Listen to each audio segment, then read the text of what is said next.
প্রত্যেকে নিরিবিলি সময় বসেন, কাগজ কলম নিয়ে বসেন। জীবনে বালেগের পর থেকে নামাজ কাজা কতটুকু করছি? আছে না নাই?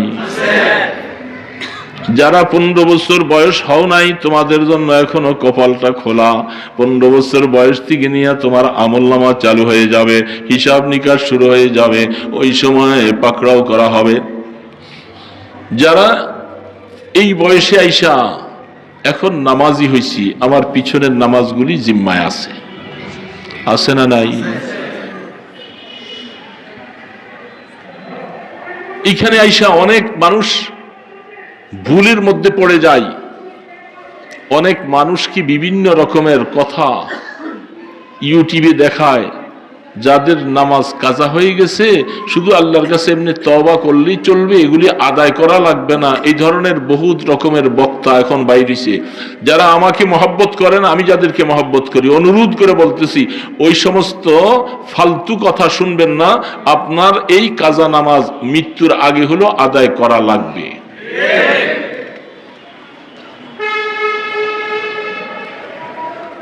এখন প্রত্যেককে হিসাব নিকাশ নিয়ে বসতে হবে যে আমি আমার বালেগের পর থেকে আমি রেগুলার নামাজি হয়েছি কোন বয়সে, এই বয়সের ভিতরে আমার নামাজগুলি যে কাজা হয়েছে, নামাজগুলি আদায় করা লাগবে। নামাজগুলি আদায় করা লাগবে সিস্টেম অনুযায়ী আদায় করলে। এগুলি অনেক সময় আমি অনেক বছর আগে একবার বলেছিলাম, এই নামাজ আদায় করার সংকল্প দিলের ভিতরে রাইখা হিসাব করে আপনার নামাজগুলি আদায় করা শুরু করা লাগবে। ফজর থেকে শুরু হবে আগে। ফজর, জোহর, আসর, মাগরিব, ঈশা, ভিতির, এই 6 ওয়াক্ত নামাজ আদায় এক সিরিয়ালে আদায় করতে হবে। কোনো কারণে যদি জোহর পর্যন্ত যাই, আপনার সময় এখন নাই, আবার পরে আদায় করবেন, তাইলে পরবর্তীতে আইসা আসর, মাগরিব, ঈশা, ভিতির আদায় করে আবার ফজরের থেকে আদায় করতে হবে। এইভাবে জীবনের নামাজগুলি হিসাবে আইনা আমল করার মতো সাহস তৈরি কইরা আমল শুরু করতে হবে। এর মধ্যে যদি হায়াত শেষ হয়ে যায়, মাসালার মধ্যে লিখেছেন আল্লাহ পাক দেখবে আমার গোলাম ভুল করেছিল, নামাজ পড়ে নাই, এখন আদায় করা শুরু করেছে, হায়াত তার শেষ হয়ে গেছে। আল্লাহ পাক বলে আমি তার এই অবস্থাটা দেখে আমার বান্দাকে মাফ করে দিব। চেষ্টা করবেন না আর শুধু মাফ করে দিবেন, আল্লাহ মাফ করে দিবেন না, তা না। 1 নম্বর, আজকের থেকে আমি আপনাদের কাছে অনুরোধ করলাম, আমাদের জিম্মা যাদের আল্লাহ পাকের এই জিম্মাদারিটা আমাদের উপরে আছে, আমরা হিসাব করব, তো হিসাব করব, বাইর করব, এটা বুঝে শুনে করতে হবে। এটাও একটা আল্লাহ পাকের কাঠঘরায় দাঁড়ানির কথা মনে পড়ে যে বান্দা হিসাবের মধ্যে ঢুকছে, নামাজ আদায় করার ফিকির শুরু করছে, আল্লাহ পাক দেখতেছে গোলাম তো আসলে অনুতপ্ত, সে গুনাহ করেছে, গোলাম এখন থেকে অনুতপ্ত শুরু হয়েছে। এই জন্য এগুলির প্রতি খেয়াল রাখতে হবে। কেমনে করবেন হিসাব? নামাজ কয় ওয়াক্ত? ভিতির নামাজ 6 ওয়াক্ত। কয় ওয়াক্ত? ভিতিরও শরীয়তে আদায় করা দরকার। এই 6 ওয়াক্তের মধ্যে আপনাকে খেয়াল করতে হবে, আরবি বৎসর হিসাবে বৎসর কত দিনে 1 বছর? 360 দিন, কারণ ইংরেজিতে কম বেশি হয়। 360 দিনে বৎসর। আপনি 15 বছর বয়স থেকে নিয়ে 20 বছর পর্যন্ত নামাজ পড়েন নাই, তাহলে 5 বছর। 5 বছরে কত দিন হয় সেটা বাইর করুন। 5 বছরে কত দিন হয়? প্রতিদিনে 6 ওয়াক্ত নামাজ করে পূরণ দেন। পূরণ দিলে বাইর হবে এত হাজার, এত লাখ নামাজ। এবার ভাগ দিবেন 6 দিয়া। 6 দিয়া ভাগ দিলে প্রতি ওয়াক্তে কত নামাজ বাইর হবে। বাইর হওয়ার পরে কাগজে লিখবেন ফজর 1500, জোহর এত, আসর এত, মাগরিব এত। এটা কাগজে লেখা সবসময় রাখবেন সাথে। কাজকর্ম নাই, ব্যস্ততা নাই, মসজিদে আসছেন, আগের থেকে আসেন, আইসা মনে মনে খেয়াল করবেন, আল্লাহ জীবনের যে নামাজগুলি আমি কাজা করে ফেলছি, আল্লাহ আমার জীবনের প্রথম ফজরটা আমি এখন পড়া শুরু করছি, এটা দিলে দিলে একটু খেয়াল করবেন। এই দিলে দিলে খেয়াল করে নিয়ত শুরু করুন, আল্লাহু আকবার বলে নামাজ পড়ুন। ফজরের 2 রাকাত, জোহরের 4 রাকাত, ঠিক এই নিয়ত, আমার জীবনের যতগুলি নামাজ কাজা হয়েছিল, জোহরটা আমি শুরু করলাম, আসর শুরু করলাম, মাগরিব শুরু করলাম, এশা শুরু করলাম, এইভাবে করে খেয়াল করে সময় থাকলে আবার ফজর, আবার ফজর থেকে জোহর পড়ার পরে সময় নাই, ব্যবসার কাজে চলে যাবেন, গেলেন চলে, ওই কাগজটার মধ্যে একটু একটু করে নোট রাখবেন, প্রত্যেক ওয়াক্তের শেষে নোটটা রেখে দিবেন। আবার যখন আইসা পড়া শুরু করবেন, এবার কোন ওয়াক্ত থেকে আবার পড়বেন, আবার আসরের থেকে পড়বেন, আসর মাগরিব এশা ভিতির পড়ার পরে সময় থাকলে আবার ফজরের থেকে আসতে, এই সিস্টেমে আপনি আদায় করবেন। আর ওই লিস্টির থেকে আস্তে আস্তে করে মাইনাস করতে থাকবেন, দেখবেন যে ইনশাআল্লাহ আপনার মধ্যে একটা আগ্রহ পয়দা হবে, আর আস্তে আস্তে করে আপনার এই কাজা নামাজগুলি ইনশাআল্লাহ একদিন শেষ হয়ে যাবে। গুনার দাওয়াত চলছে, যুবক যুবতীরা পালাক্রমে গুনার দিকে দৌড়াচ্ছে। ঠিক এই মৌসুমে, এই অবস্থায় সেখান থেকে নিজের নফসটাকে হেফাজত করে মসজিদে তালিমের মধ্যে আসতে পারা, এটা সাধারণ ব্যাপার নয়, অনেক বড় কোরবানি, অনেক বড় মুজাহাদা হয়েছেন। আল্লাহ পাক যেন আমাদের এই আশা বসাকে যেন কবুল করেন।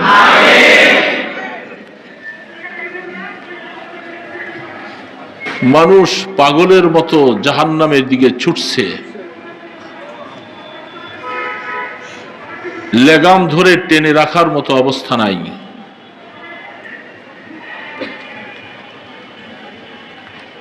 নবী নাই, সাহাবী নাই, তাবিঈন নাই, তবে তাবিঈন নাই। এমন এক মুহূর্তে আমরা আসছি জমিনের মধ্যে, আল্লাহ পাক মেহেরবানি করে যদি কাহাকে হেফাজত না করেন, সে বাঁচা বড় কঠিন। বিশেষ করে যুব সমাজ, যারা যুবক, তাদের ব্যাপারে সবসময় পেরেশান থাকি। এই যুবকগুলাকে কি করে নষ্ট করা যায়, কি করে তাদের মন মগজকে ভিন্ন দিকে নেওয়া যায়, চতুর্দিক থেকে এমন ভাবে দাওয়াত চলছে, এমন ভাবে তাদের আয়োজন চলছে, এর থেকে বেঁচে আসা আমি মনে করব যে আল্লাহ পাকের খাস মেহেরবানি আছে আপনাদের উপরে, নতুবা আপনারা এই মুহূর্তে আসতে পারতেন না। কানে আওয়াজ আসতেছে, এইখান দিয়ে আওয়াজ আসে, ওই দিক দিয়ে আসে, যুবক যুবতীরা কিভাবে করে আনন্দ করতেছে, এটা বড় কঠিনতম হালাত। তো এই মুহূর্তে আল্লাহ তাবারক ওয়া তাআলা মেহেরবানি করে আমাদেরকে কিছু দিনই কথা বলা শোনার মতো তৌফিক দিয়েছেন।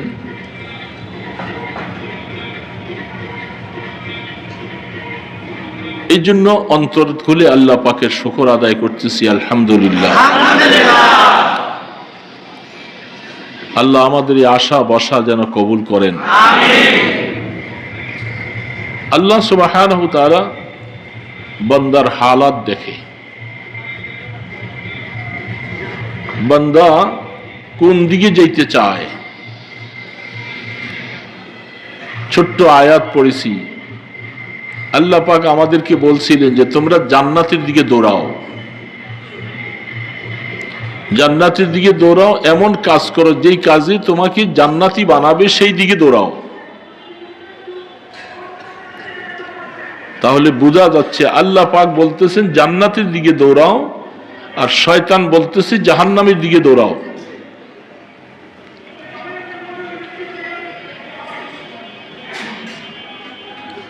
এখন আল্লাহ রাব্বুল আলামিন এই আনাস, তুমি সেখানে গেছো কেন? আবার ডিস্টার্ব করতেছো তো, তুমি সরে আসো ভাই, সরে আসো, সরে আসো।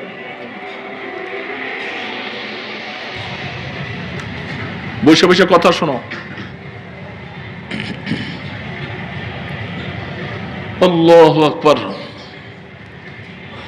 এই সময়ের ভিতরে যেহেতু আমাদের দুশ্মন মানুষ জাতীয় দুশ্মন, শয়তান দুশ্মন, নফস দুশ্মন, তিন দুশ্মনের মাঝখানে আমাদের হায়াত কাটাইতে হচ্ছে।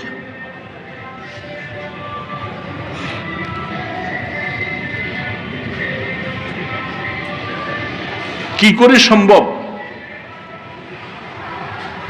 এই অবস্থার ভিতরে ঈমানটুকু নিয়ে কবরে যাওয়া?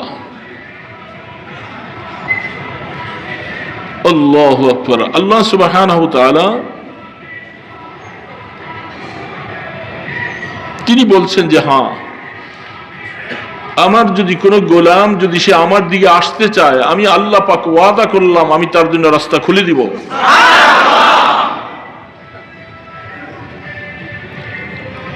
এখন আমি আল্লাহর দিকে যাব কি যাব না, এটা সিদ্ধান্ত নিতে হবে আমাকে।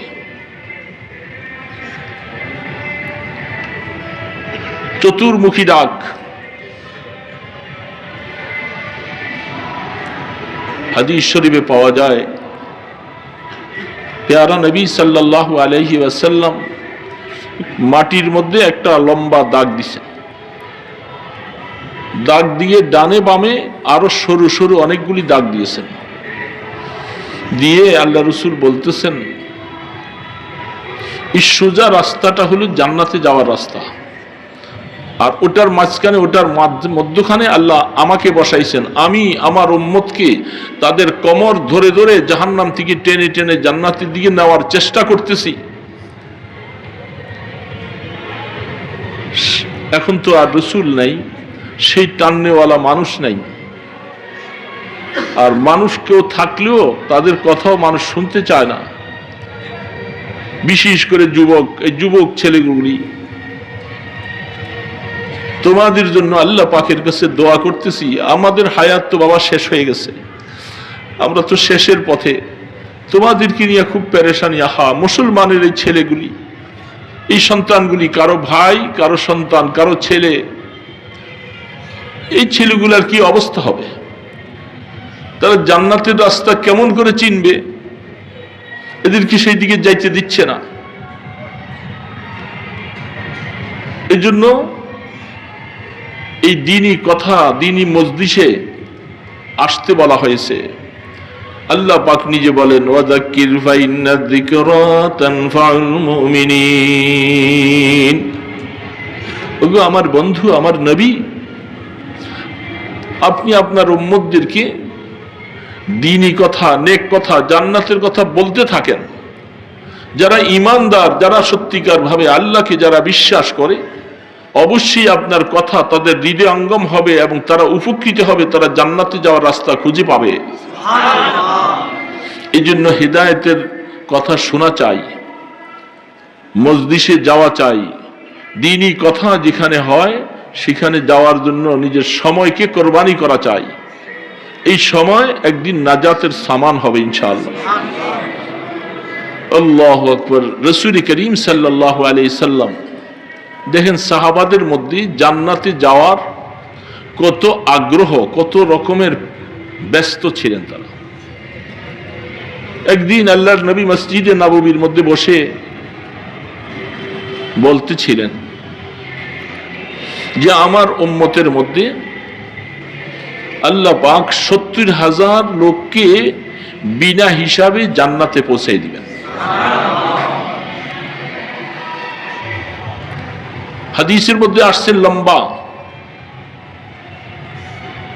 সমস্ত নবীদের উম্মতদের হালাতটা রাসূলের সামনে পেশ করা হয়েছে। আগেকার জামানার নবী রাসূল যারা চলে গেছেন তাদের কোন কোন নবীর উম্মত দেখা যায় ২ জন, কোন নবীর উম্মত ১০-১২ জন, কোন নবীর উম্মত হয়তো ১,১২০০। তখন আল্লাহ রাসূল জিজ্ঞাসা করেন জিবরিল আলাইহিস সালাতু ওয়াস সালামকে, এরা কারা, এরা কোন কোন নবীর? বলতে বলতে বলতে বলতে দেখা যায় যে এমন নবী অতিবাহিত হয়েছেন, আফসুস তারা চেষ্টা করার পরেও তাদেরকে ঈমান আনাইতে পারে নাই, তারা কলেমা গ্রহণ করতে পারে নাই। এই জন্য উম্মতের সংখ্যা খুব কম, কম কম উম্মত নিয়ে তারা জান্নাতে যাবে। এমনও নবী অতিবাহিত হয়েছেন যার উপরে একজন ঈমানদার নাই। কত বড় পাষাণ হৃদয়ওয়ালা, একজনও তাকে নবী বলে স্বীকার করে নাই, আল্লাহকে আল্লাহ বলে স্বীকার করে নাই। পেরেশানি নাই, ওনার নবুয়তের কোনো নোকসান নাই, উনি চেষ্টা করেছেন। তারপরে কিছু উম্মত, বেশি উম্মত সামনে পেশ হল। আল্লাহ রসুল জিজ্ঞাসা করলেন এরা কারা? তিনি মনে মনে চিন্তা করলেন যে হয়তো এরা আমার উম্মত হবে।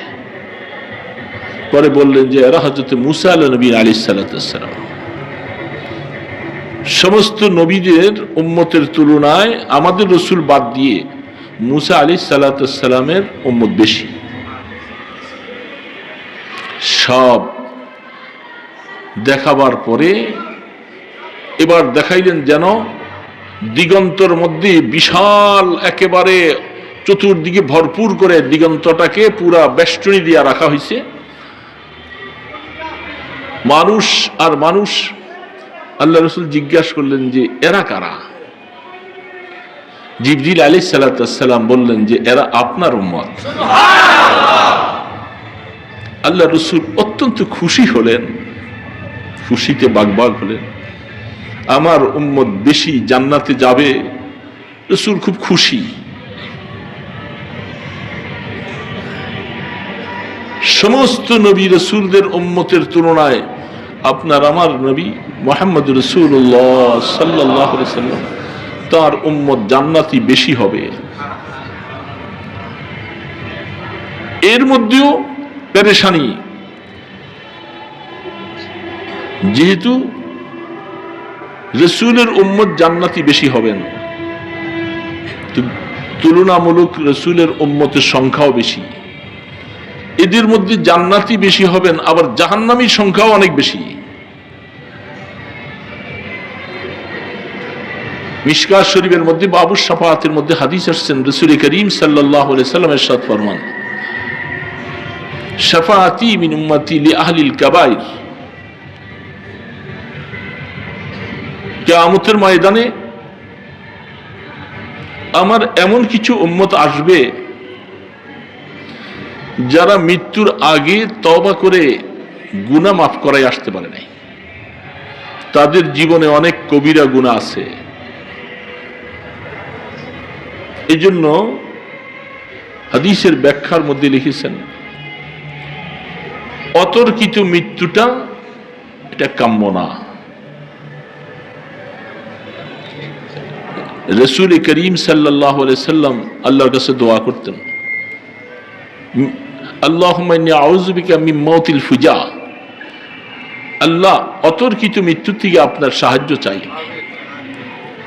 অতর্কিত মৃত্যু, হঠাৎ করে মৃত্যু, মৃত্যুর কোনো আলামত নাই, নিদর্শন নাই, কোনো অবস্থা নাই, কোনো রোগ ব্যারাম নাই, হঠাৎ করে পড়লো আর শেষ হয়ে গেল। তিনি তওবা করার সুযোগটা পায় নাই, যেহেতু গুনাহ কবিরা থেকে তওবা করা শর্ত। গুনাহ কবিরা অনেক লিস্টি আছে, মিথ্যা কথা বলা গুনাহ কবিরা, নামাজ ছেড়ে দেওয়া, ওয়াক্ত ছাড়া নামাজ পড়া গুনাহ কবিরা, মা বাবার সাথে নাফরমানি করা গুনাহ কবিরা, গীবত করা গুনাহ কবিরা, ইত্যাদি ইত্যাদি অনেক অনেক, জেনা ব্যভিচার এগুলো তো আছে, সব গুনাহ কবিরা। এই গুনাহ কবিরার থেকে তওবা করা লাগবে। তওবাটা কি?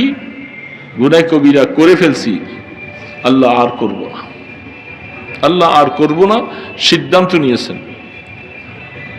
এবং হাদিসের মধ্যে আছেন, সিদ্ধান্ত নেওয়ার পরেও আবার হয়তো শয়তানের ওয়াসওয়াসার কারণে গুনাহ হয়ে গেছে, তারপরেও সে আবার তাড়াতাড়ি পেরেশান হইয়া তওবা করে। আমরা কি আল্লাহ পাকের কাছে এরকম তওবা করতে রাজি? যে গুনাহ করে ফেলছি, আল্লাহ আর করব না। ওয়ালাম ইউসিররু আলা মা ফাআলু ওয়া হুম ইয়ালামুন। তো এরকম হালাতের ভিতরে তওবা ছাড়া গুনাহ মাফ হবে না। এখন এই লোকটা মৃত্যুর প্রস্তুতিও নাই, বাজারে যাইতেছে, দোকানে যাইতেছে, দোকান খুলে বসছে, বিভিন্ন কাজ কারবার করতেছে, বিচার আচার করতেছে, বাস হঠাৎ করে শেষ। যদি একটু মৃত্যুর খেয়াল যদি তার অন্তরে আসতো, তখন সে মনটা নরম হয়ে যেত, আল্লাহ আমি তখন চলে যাব, মরে যাব, তোমার কাছে তওবা করতেছি, এই সুযোগটা আসতো। কিন্তু এই সুযোগটা আসে নাই। সে তো ধারণা দোকান খুলছি, আমি কাস্টমারকে মাল দেখাবো, বাজারে যাইতেছি, মৃত্যুর কোন রকমের চিন্তাও নাই, যার কারণে তওবা করতে পারলো না। এখন তওবা ছাড়া মৃত্যুবরণ করলে গুনাহ তো মাফ হলো না, এই গুনাহগুলি নিয়ে কবরে যাওয়া লাগবে। কবরে তো যাব সবাই, এই যুবক বাবাজিরা, কবরে যাওয়া লাগবে না? এই যে যারা এই আনন্দ ঢোল ডঙ্গর বাজাইয়া নাচতেছে, এরাও তো যাবে।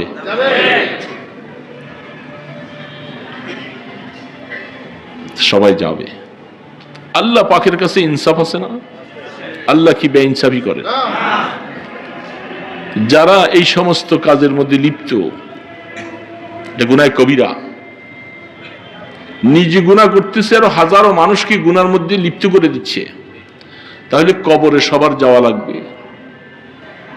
এই জন্য আল্লাহ রসুল বলেন, কিয়ামতের ময়দানে যখন আল্লাহ পাক সব মানুষকে যখন উঠাবে, এক এক নবীর উম্মতেরা সেই নবীর সাথে তারা সেখানে একত্রিত। আমার উম্মতেরা যখন উঠবে, আমার উম্মতদের একটা আলামত হবে।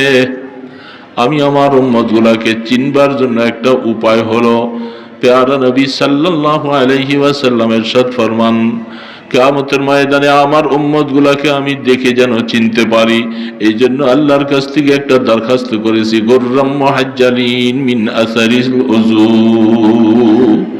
যারা জমিনের মধ্যে আল্লাহকে রাজি করার জন্য, সময় মতো নামাজটা আদায় করার জন্য যারা অজু করলো, কিয়ামতের ময়দানে অজুর জায়গাগুলি নূরের ঝলক দিতে থাকবে এবং তাদের কপালের মধ্যে চিহ্ন থাকবে। আমি দেখেই বুঝবো এরা সব আমার উম্মত। গুররাম মুহাজ্জালিন মিন আসারি।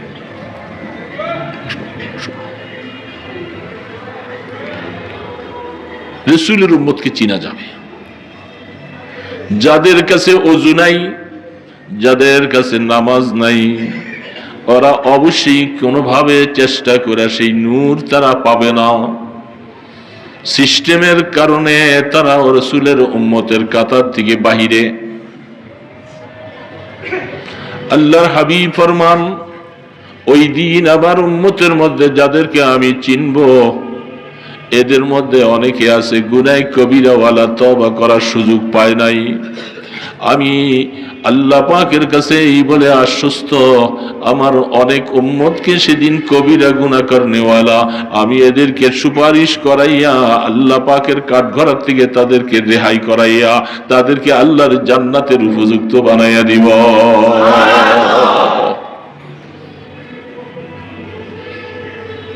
বোঝা যাচ্ছে রাসূলের সুপারিশ লাগবে। আপনি বলবেন যে আমি তো তওবা করে গেছি, সবকিছু নিয়েই গেছি, তারপরেও মনে রাখবেন যে আল্লাহ তাবারক ওয়া তাআলা যদি পাকড়াও করতে চান কাহাকেও, আর বিচার যদি আল্লাহ করতে চান, তাইলে ধরা পড়ে যাব সবাই। এই জন্য সবসময় প্রস্তুত থাকা, তওবা করে করে থাকা। কোনো কারণে যদি নামাজটা কাজা হয়ে যায়, তাড়াতাড়ি করে নামাজটাকে আদায় করা, আরেক ওয়াক্ত আসার আগে আগে নামাজটাকে শেষ করব।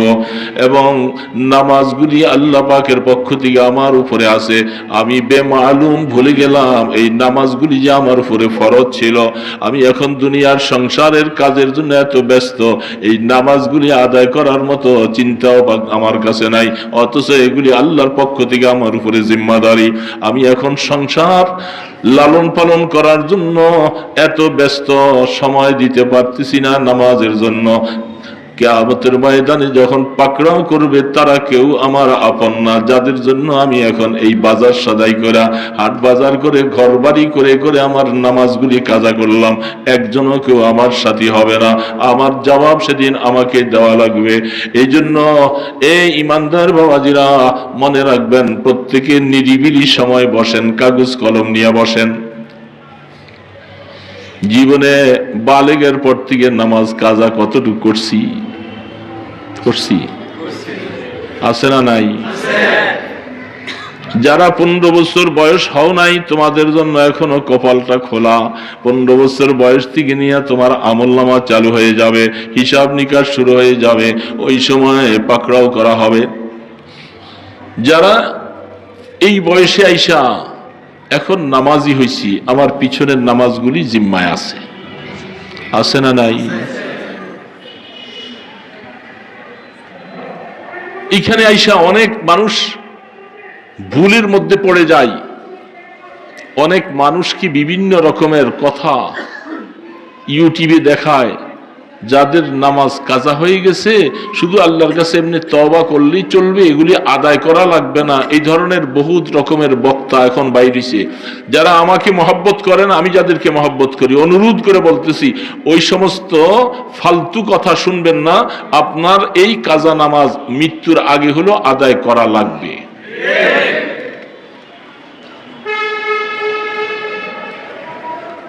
এখন প্রত্যেককে হিসাব নিকাশ নিয়ে বসতে হবে যে আমি আমার বালেগের পর থেকে আমি রেগুলার নামাজি হয়েছি কোন বয়সে,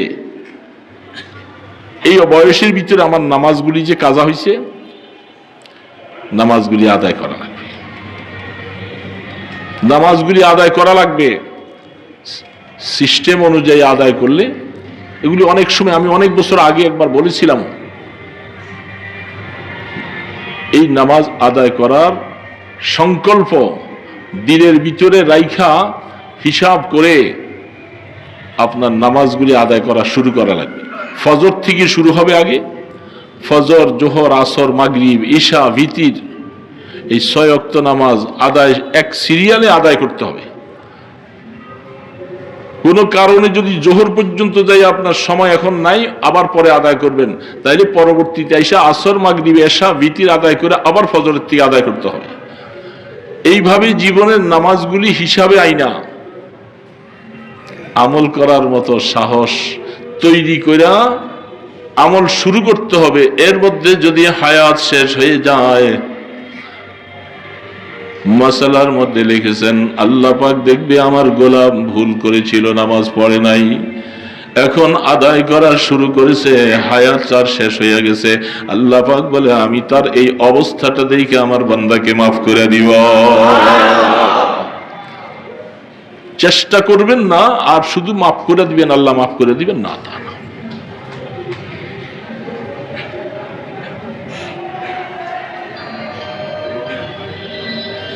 এই জন্য রাসূল পাক সাল্লাল্লাহু আলাইহি সাল্লাম তিনি বলতেছেন, কিয়ামতের ময়দানে আমার উম্মতের মধ্যে 70,000 লোককে বিনা হিসাবে মাফ করে দেওয়া হবে, জান্নাতের ঘোষণা দেওয়া হবে।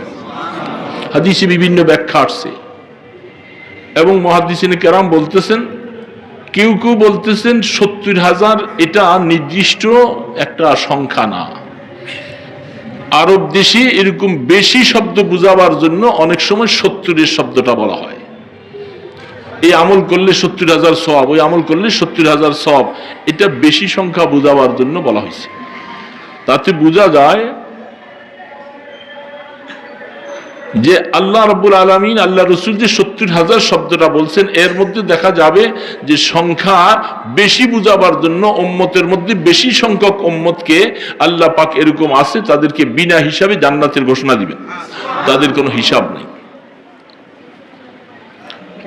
মুহাদ্দিসিনে কেরাম আরেকটা রিওয়ায়াত লিখতেছেন, 70,000 বলতে দলের মধ্যে, তাদের উম্মতের মধ্যে বড় বড় যারা ছিলেন তাদেরকে বুঝাইতেছিলেন, এবং এক একজনের আন্ডারে আবার 70,000 করে আল্লাহ মাফ করে দিবেন।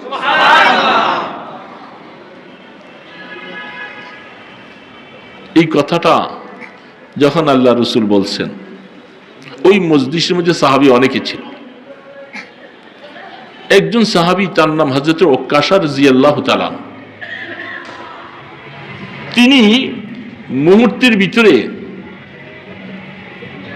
আল্লাহ রাসূলের কাছে আয়েশা বললেন, ইয়া রাসূলুল্লাহ, ইয়া রাসূলুল্লাহ, উদউ লি আল্লাহুম্মা জাআলনি মিনহুম, আল্লাহ আমাকে যেন তাদের মধ্য থেকে গণ্য করে দেয়, আমি যেন এই ৭০,০০০-এর ভিতরে গণ্য হতে পারি, আপনি একটু দোয়া করেন।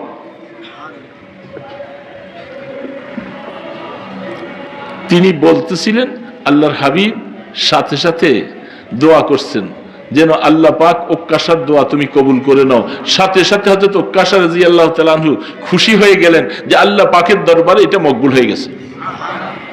আরেকজন সাহাবী, তিনি যখন দেখলেন যে রাসূল দোয়া করলেন উক্কাশার জন্য ৭০,০০০-এর ভিতরে, তাই সংখ্যা আধিক্য হোক অথবা যে কোনো একজন লিডার তার অধীনে আরো বেশি হোক, যতই হোক তার মধ্যে হযরত উক্কাশা রাদিয়াল্লাহু তাআলা আনহুকে আল্লাহ পাক গণ্য করে দিলেন। ওই সাহাবী যখন আয়েশা বলছেন, আল্লাহ রাসূল বলতেছেন, সাবাকাকা বিহাল উক্কাশা, তোমার আগে উক্কাশা সে প্রাধান্য পেয়ে গেছে, যে আমার কাছে আগেই দরখাস্ত করেছিল আর আমি মাওলার কাছে দরখাস্ত করে মঞ্জুর করাই দিছি, এটা এখন আর চলবে না, এটার সময়টা ওইভাবে চলে গেছে। এই হাদিসের ব্যাখ্যার মধ্যে একটা সূক্ষ্ম কথা লিখছেন, বড়দের কাছে, নেককারদের কাছে, আল্লাহ ওয়ালাদের কাছে, মা বাবার কাছে অনেক সময় দোয়া চাই না। কতগুলি সময় আছে সময় মতো চাইতে পারলে দোয়ার সাথে সাথে কবুল হয়ে যায়। এই জন্য বুঝতেও হয়, চালাকও হইতে হয়। চাইতেও জানে না অনেক সময়, বহু বহু সময় আছে, অনেক সময় দোয়া করা হয়, ওই দোয়াটার সাথে যদি কমপক্ষে একসাথে আমরা অনেক সময় মাহফিলে দেখি, অনেক সময় একটা কথা বলে যাইয়া আমরা দোয়া করতেছি এবং বলতেছি, মানুষগুলি সব ব্যাককলের মতো চাইয়া থাকে। তখন মাঝে মধ্যে বলি, আরে বেটা একটু আমিনও তো বললি না, আমিনটা বললেও তো আল্লাহ পাকের কবুল করে নিতে। বুঝতে হয়, দিলাম রাম হইয়া দেখে সে গর্দা, মোরা হাসবে মুরাদে খেশ গর্দা, দিলম আজ নকশ বাতিল পাকে ফরমা, বরাহে খুদ মুরা চালাকে ফরমা। এই জন্য আল্লাহর আরিফেরা বলে, আল্লাহ তোমার রাস্তায় চলার জন্য আমাকে এরকম একটা চালাকি ক্ষমতাও দাও, শক্তি দাও, আমি যেন বুঝতে পারি, বুঝা বুঝা যেন বেশি বেশি করে আগাইতে পারি। আল্লাহকে রাজি করার কতগুলি সিস্টেমও আছে, কোন ভাষায়, কোন ভাবে, কোন সময় বললে মাওলাকে রাজি করা যায়। এই জন্য তিনি বলেন যে আল্লাহ আমার দিলটাকে তোমার প্রেমের মধ্যে তুমি মিটাইয়া দাও, দিলাম রাম হইয়া দেখে সে গর্দা, মোরা হাসবে মুরাদে খেশ গর্দা, দিলাম আজ নকশে বাতিল পাকে ফরমা, বরাহে খুদ মোরা চালাকে ফরমা, দরুন আমরা বজিকরে খেশ তনসুস, বতীরে দর্দ গম জানো দিলাম দুস। আল্লাহ তোমার মহব্বতের তীর লাগাই লাগায়া আমার কলবটাকে তুমি ঝাঁঝিরের মতো বানাইয়া দাও, তোমার ইশক মারিফতের তীর আমার কলবের মধ্যে বারবার লাগাও, আমার কলবটাকে তুমি তোমার প্রেমের আগুন দিয়া জ্বালাইয়া দাও, আমি যেন দুনিয়ার সমস্ত খারাপি থেকে বের হয়ে আইসা তোমার প্রেমের সাগরের মধ্যে ডুব দিতে পারি, দয়া করে তুমি আমাকে এমন একটা গোলাম বানাও। আল্লাহ পাকের কাছে চাইতে হবে, তৌফিকও চাইতে হবে, সময় মতো চাইতে হবে। উক্কাশা বুঝছিলেন, অথচ সেখানে সাহাবী অনেকেও ছিল।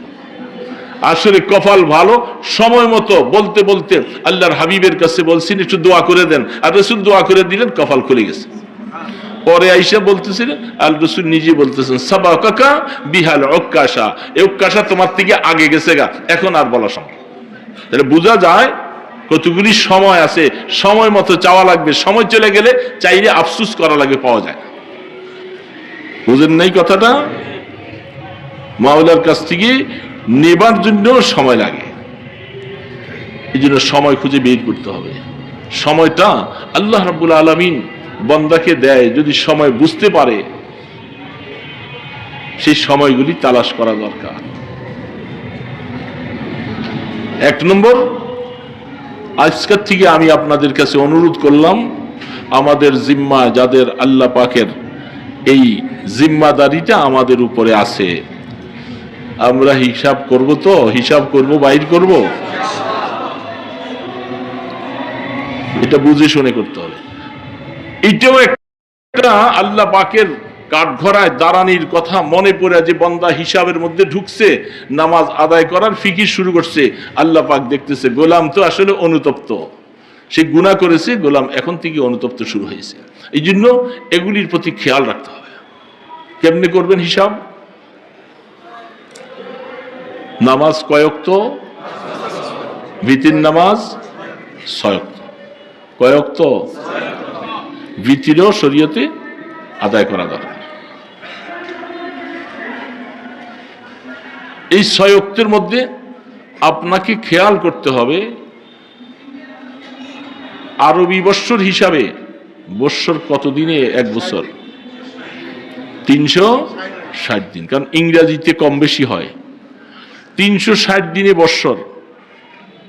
আপনি 15 বছর বয়স থেকে নিয়ে 20 বছর পর্যন্ত নামাজ পড়েন নাই, তাহলে 5 বছর। 5 বছরে কত দিন হয় সেটা বাইর করুন। 5 বছরে কত দিন হয়? প্রতিদিনে 6 ওয়াক্ত নামাজ করে পূরণ দেন। পূরণ দিলে বাইর হবে এত হাজার, এত লাখ নামাজ। এবার ভাগ দিবেন 6 দিয়া। 6 দিয়া ভাগ দিলে প্রতি ওয়াক্তে কত নামাজ বাইর হবে। বাইর হওয়ার পরে কাগজে লিখবেন ফজর 1500, জোহর এত, আসর এত, মাগরিব এত। এটা কাগজে লেখা সবসময় রাখবেন সাথে। কাজকর্ম নাই, ব্যস্ততা নাই, মসজিদে আসছেন, আগের থেকে আসেন, আইসা মনে মনে খেয়াল করুন, আল্লাহ জীবনের যে নামাজগুলি আমি কাজা করে ফেলছি, আল্লাহ আমার জীবনের প্রথম ফজরটা আমি এখন পড়া শুরু করছি, এটা দিলে দিলে একটু খেয়াল করবেন। এই দিলে দিলে খেয়াল করে নিয়ত শুরু করুন, আল্লাহু আকবার বলে নামাজ পড়ুন। ফজরের 2 রাকাত, জোহরের 4 রাকাত, ঠিক এই নিয়ত। আমার জীবনের যতগুলি নামাজ কাজা হয়েছিল, জোহরটা আমি শুরু করলাম, আসর শুরু করলাম, মাগরিব শুরু করলাম, এশা শুরু করলাম। এইভাবে করে খেয়াল করে সময় থাকলে আবার ফজর, আবার ফজর থেকে জোহর পড়ার পরে সময় নাই, ব্যবসার কাজে চলে যাবেন, গেলেন চলে। ওই কাগজটার মধ্যে একটু একটু করে নোট রাখবেন, প্রত্যেক ওয়াক্তের শেষে নোটটা রেখে দিবেন। আবার যখন আইসা পড়া শুরু করবেন, এবার কোন ওয়াক্ত থেকে আবার পড়বেন? আবার আসরের থেকে পড়বেন, আসর, মাগরিব, এশা, ভিতির পড়ার পরে সময় থাকলে আবার ফজর থেকে আসতে। এই সিস্টেমে আপনি আদায় করবেন, আর ওই লিস্টির থেকে আস্তে আস্তে করে মাইনাস করতে থাকবেন। দেখবেন যে ইনশাআল্লাহ আপনার মধ্যে একটা আগ্রহ পয়দা হবে, আর আস্তে আস্তে করে আপনার এই কাজা নামাজগুলি ইনশাআল্লাহ একদিন শেষ হয়ে যাবে। ভিতির নামাজ। আরেকটা কথা মনে পড়লো হঠাৎ করে, দেখেন একটা মাসালা।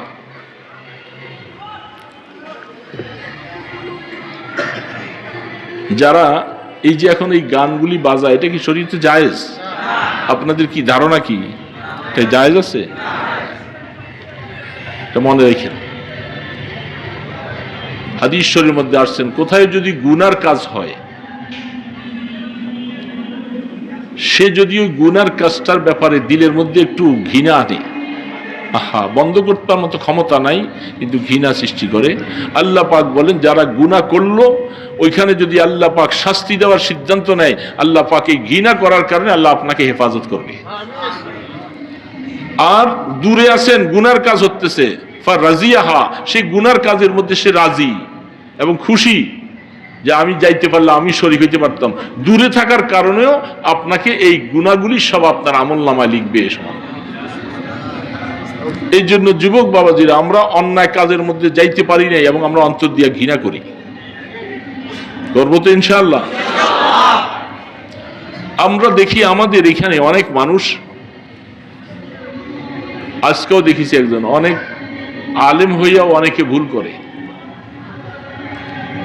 ঈশান নামাজের পরে 2 রাকাত নফল নামাজ, আজকে দেখছি একজন আলেম মানুষ ঈশার পরে 2 রাকাত নামাজ নফল বৈশা বৈশা পড়তেছে।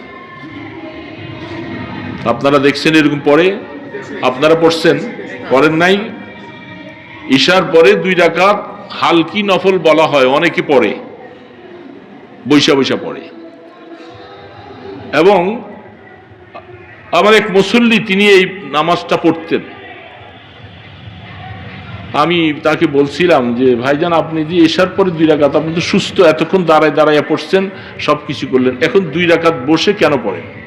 তিনি বললেন যে আমার কাছে বাংলা বুখারী শরীফ আছে, সেই বাংলা বুখারী শরীফের মধ্যে আমি দেখছি যে আল্লাহ রসুল নাকি এশার পরে 2 রাকাত নামাজ নফল বৈশা বৈশা পড়তেন। তো উনি বাংলা বুখারীটা নিয়ে আসছে আমার কাছে। নিয়ে আসার পরে দেখলাম যে এটার মধ্যে লেখা ঠিকই আছে। তখন আমি ওনাকে বললাম যে আপনি এই জন্য বাংলা বুখারী শরীফ দেখা মাসালা শিখতে গেলে তো আপনি ভুল করবেন, কারণ মাসলা মাসাইল এবং উসুলে হাদিস এগুলি কিছু জানা লাগে। রাসূল করিম সাল্লাল্লাহু আলাইহি ওয়াসাল্লামের আমলগুলি 2 ভাগে বিভক্ত। একটা হলো ফেইলি, আরেকটা কথা আমি বলতেছিলাম না, ফেইলি একটা, ফেইলি মানে রসুল নিজে করছেন। আরেকটা হলো রসুল এই আমলটাকে করবার জন্য বলছেন। একটা ফেইলি, একটা কৌলি। তো ক্রিয়ার কথা গেলাম না এখন। তাহলে কিছু আমল করার জন্য রসুল বলছেন, আর কিছু আমল রসুল নিজে করছেন। একটা ফেইলি, একটা কৌলি। উসুলের মধ্যে যাও, উসুলে হাদিসের মধ্যে এই মাসালাটা আছে, যখন কোন আমলের মধ্যে আল্লাহর নবীর আমলের মধ্যে কৌল আর ফেল, কৌল মানে কথা যেটি করার জন্য রসুল বলছেন, আর ফেল মানে রসুল নিজে নিজে করছেন। তো কৌল আর ফেলের মধ্যে যখন তারজ হয়, যখন একটা আরেকটার সাথে সাংঘর্ষিক হয়ে যায়, ওই সময় উসুলের মাসালা হলো রসুলের ফেল থেকে কৌলের প্রাধান্য বেশি পাওয়া যাবে, কথাটা বেশি প্রাধান্য পাবে নিজে আমল করছেন যেটা, সেটার তুলনায়। মাসালাটা বুঝতেছেন কিনা? সবাই বুঝে নাই, আবার বুঝেন। একটা আমল করার জন্য রসুল বলছেন, আরেকটা আমল রসুল নিজে করছেন, 2টা আমল। তো যদি কোনো আমল করতে যে আপনি দেখেন যে রসুল বলছেন একরকম, আমল করতেছেন আরেক রকম, তো 2টার মধ্যে একটু কিছু সাংঘর্ষিক মনে হয়। তো যখন 2টার মধ্যে সাংঘর্ষিক হবে, তখন উসুলের মাসালা হলো, তখন আল্লাহর নবীর ফেল থেকে কৌল যেটা করতে বলছেন, যেটা এটা প্রাধান্য পাবে, এটার নাম শরীয়ত। এবার বুঝছেন কিছু না বুঝেন না এখনো? এখন আল্লাহর হাবিব তিনি মুখে বলছেন যে যদি কোনো সুস্থ মানুষ নফল নামাজ যদি সুস্থ থাকা অবস্থায় তিনি বসে পড়েন, তাহলে দাঁড়াইয়া পড়ার অর্ধেক সওয়াব পাবে। কোন নফল নামাজ সুস্থ থাকা অবস্থায় দাঁড়াইয়া না পড়ে যদি বসে বসে পড়ে, তাইলে দাঁড়ানোয় পড়লে যে সওয়াব হইতো তার অর্ধেক পাবে, আর দাঁড়াইয়া পড়লে পুরাটা পাবে। দাঁড়াইয়া পড়লে যদি পুরাটা পাবে, আর বসে পড়লে অর্ধেক পাবে। এটা রাসূলের কৌল, এটা সহিহ হাদিস। বুঝতেছেন কথা? তাহলে আল্লাহ রসুল নিজে ব্যক্তিগত হয়তো 2 রাকাত বসে নামাজ পড়ছেন, কোনো কারণ ছিল, অসুস্থতা ছিল, কমজোর ছিল, যে কোনো একটা কারণ হতে পারে। এই কারণে ওই 2 রাকাত নামাজ হয়তো কোনো একদিন বসে পড়ছেন, কোন সাহাবী নজরে পড়েছে, তিনি এটা হাদিসের মধ্যে দিয়েছেন। তাই ব্যক্তিগত আমল করলেন যেটা, এটা বসে একদিন দেখছেন। কিন্তু নফল নামাজের ব্যাপারে রসুল ফতুয়া দিয়া গেলেন কি, সুস্থ আলায় দাঁড়াইয়া না পড়ে যদি বৈশা পড়ে তাহলে সওয়াব অর্ধেক পাবে। তাহলে কি বললো? তাহলে কি দাঁড়াইয়া পড়তে বলছে না বৈশা পড়তে বলছে? তার মানে সুস্থ থাকলে তুমি নফল নামাজ দাঁড়াইয়া পড়ো। তাহলে এটা তো মাসালা, আপনি এটা তো আর খেয়াল করেন নাই। বুখারী শরীফে হাদিস এটা দেখছেন, দেখে আপনি এশার পরে 2 রাকাত নামাজ বসে পড়ছেন। আপনি বলেন যে আমি তো হাদিসের উপর আমল করতেছি। হাদিস সরাসরি আমল করার জন্য ইলম থাকা লাগবে, বুঝতে হবে। আপনারা তখন বুখারী দেখি এরকম কত আমল করা শুরু করে দিলেন। এরকম অনেক আলেমও এই মাসালা জানে না। যারা এই সমস্ত মাসালার দিকে যায় না, এরা এগুলি জানে না, এরাও দেখি অনেক সময় বসে বসে পড়ে। আপনারা মাসালাটা বুঝতে পারছেন? তাহলে কি আমরা সুস্থ থাকা অবস্থায় ঈশার পরে 2 রাকাত নামাজ কি বসে পড়বো না দাঁড়াইয়া? আরেকটা জিনিস আমি বলছি, অনেক সময় অনেককে বলছি যে যারা রাত্রে উঠে আমল করার জন্য আল্লাহ রসুল বারবার বলছেন, কোরআন শরীফে আল্লাহ পাক নিজে বলছেন রাত্রি উঠে তাহাজ্জুদ নামাজ পড়ো। সেই সমস্ত আয়াতগুলোর তাফসীরের মধ্যে মুফাসসির কারিগণ তারা লিখছেন ঈশার নামাজের সুন্নতের পরে ভিতরের আগে তাহাজ্জুদের নিয়ত করে 2 রাকাত নফল নামাজ আদায় করলে তাদেরকেও তাহাজ্জুদের কিছু সওয়াব দেওয়া হবে যদি তারা উঠতে না পারে। বুঝছেন কথাটা? এই জন্য চেষ্টা করব যে কমপক্ষে আপনি হয়তো এটা পড়লেন তাহাজ্জুদের নিয়ত করে, আল্লাহ পাক তৌফিক দিছে, আবার রাত্রে উঠছেন, অসুবিধা তো নাই, কিন্তু কোনো কারণে আপনার চক্ষুটা খোলে নাই, উঠার জন্য নিয়ত করেছিলেন, নিয়ত করে শুইছেন, চোখ খোলে নাই, আপনি উঠতে পারেন নাই, সেই অবস্থায়ও কমপক্ষে আপনাকে ওই রাত্রি হলেও কিছু তাহাজ্জুদের সওয়াব হলো আপনার আমলনামায় যোগ হবে। দুইটার ওজন বেশ কম আছে, আসমান আর জমিন বেশ কম আছে, কিন্তু কারণ শেষ রাত্রি ঘুমের থেকে উঠে পড়া সেটার একটা ওজন ভিন্ন।